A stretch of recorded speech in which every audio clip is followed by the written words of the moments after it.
Bonjour à tous. On va s'intéresser aujourd'hui à une histoire assez folle, celle d'une démocratie, la France, où le Parlement n'avait quasiment aucun contrôle sur la façon dont l'argent du pays était dépensé. C'est le récit d'une révolution silencieuse qui a complètement rebattu les cartes du pouvoir. Tout part de cette question, qui est vraiment fondamentale. Qui tient les cordons de la bourse ? Le gouvernement ou les élus du peuple ? C'est une lutte de pouvoir au cœur même de la démocratie. Et en France, pendant presque 50 ans, la réponse, elle penchait très lourdement du même côté. Et voilà, le combat résumé en quelques mots. D'un côté, on avait un système opaque, rigide, un vrai labyrinthe où seul le gouvernement s'y retrouvait. Et de l'autre, la promesse d'un nouveau monde, la transparence, la performance et surtout, un Parlement qui retrouve son rôle. Bon, alors, comment est-ce qu'on en est arrivé là ? Pour bien saisir l'ampleur de la révolution, il faut d'abord jeter un œil à la vieille machine, celle qui a tourné pendant 46 ans. Le coupable, si on peut dire, c'est ce texte, l'ordonnance de 1959. Et ce qui est fascinant, c'est son origine. Attention, ce n'est pas une loi votée par les députés, non, c'est un texte rédigé par des hauts fonctionnaires dans les bureaux des ministères avec un objectif très clair, limiter le pouvoir du Parlement. Légalement, ça tenait la route, mais d'un point de vue démocratique, c'était quand même très discutable. Ce chiffre, il est juste hallucinant. 5%. C'est la portion du budget sur laquelle le Parlement pouvait réellement discuter. Pour les 95% restants, c'était simple, des dépenses reconduites automatiquement année après année sans aucun vrai débat. En gros, le contrôle démocratique, c'était une façade. Forcément, un système aussi bancal ne pouvait pas durer éternellement. Petit à petit, des fissures sont apparues, à la fois de l'intérieur et sous la pression de l'extérieur. De l'intérieur, donc, le truc commençait à rouiller sérieusement. Comme on le voit ici, il y avait d'abord cette crise de légitimité, un texte écrit par l'administration pour brider les élus. Et puis, des contradictions énormes avec la Constitution, par exemple avec la création de taxes sans vote du Parlement. Le gouvernement en a même profité pour tordre les règles du jeu en inversant l'ordre des votes pour rendre le rôle des députés encore plus symbolique. Et pendant que la France s'enlisait dans son vieux système, à l'étranger, ça bougeait. Les États-Unis, le Royaume-Uni, le Canada, tous les grands pays modernisaient leur façon de gérer l'argent public. Et puis arrive 1992, le traité de Maastricht. Là, le retard de la France est devenu un vrai problème, un handicap. La pression pour changer était tout simplement devenue trop forte. La solution, elle est venue du Parlement lui-même. Une poignée d'élus a porté une réforme majeure, la fameuse LOLF, la loi organique relative aux lois de finances. Un nom un peu barbare, mais une loi qui a absolument tout changé. Le cœur de cette révolution, c'est un nouveau concept, la mission. C'est simple. Avant, on votait le budget par ministère. Maintenant, on vote par grande politique publique.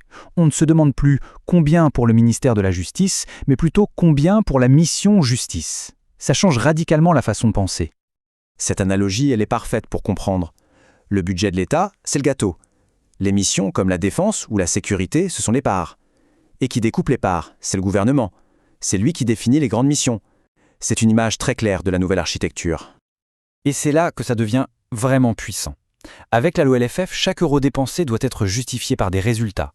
On ne se contente plus de distribuer de l'argent, on mesure l'impact des politiques publiques. On regarde la satisfaction du citoyen, le coût pour le contribuable, la qualité pour l'usager.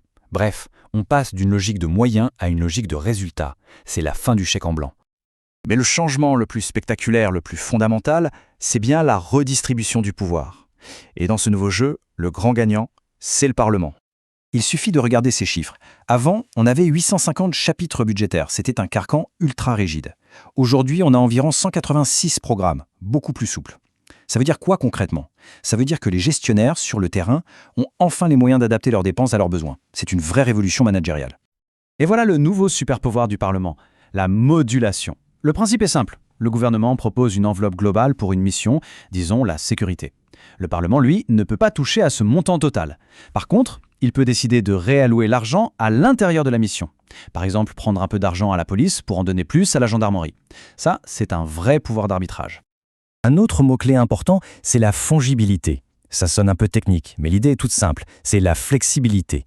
Un responsable de programme, par exemple un directeur de prison, peut décider de dépenser moins en frais de fonctionnement pour investir davantage dans des équipements de sécurité. Il a une autonomie de gestion qu'il n'avait absolument pas avant. Mais les effets de la LOLF ne s'arrêtent pas là. C'est en fait toute la culture de l'administration et de la gestion publique qui a été profondément transformée. Et ça, c'est peut-être l'une des idées les plus géniales de la réforme, le calendrier vertueux. C'est simple mais redoutable d'efficacité. Avant de voter le budget pour l'année qui vient, le Parlement doit d'abord examiner et voter sur les résultats du budget de l'année passée. On regarde dans le rétroviseur avant d'appuyer sur l'accélérateur. Une logique de bon sens en somme. Pour résumer, cette nouvelle ère budgétaire, elle tient sur 3 grands piliers. La sincérité. Les budgets ne peuvent plus cacher la poussière sous le tapis. Un contrôle parlementaire renforcé qui s'exerce maintenant toute l'année. Et enfin, une comptabilité moderne digne d'une grande démocratie du XXe siècle. Alors oui, la LOLF a été une immense victoire pour le Parlement, c'est indéniable. Les élus ont de nouveaux outils, un pouvoir bien plus concret. Mais il ne faut pas oublier qu'on est en 5e République, un système où l'exécutif reste très puissant. Alors même si les règles du jeu ont changé, la partie, elle, continue. Et la question de savoir qui a vraiment le dernier mot, eh bien, elle reste ouverte.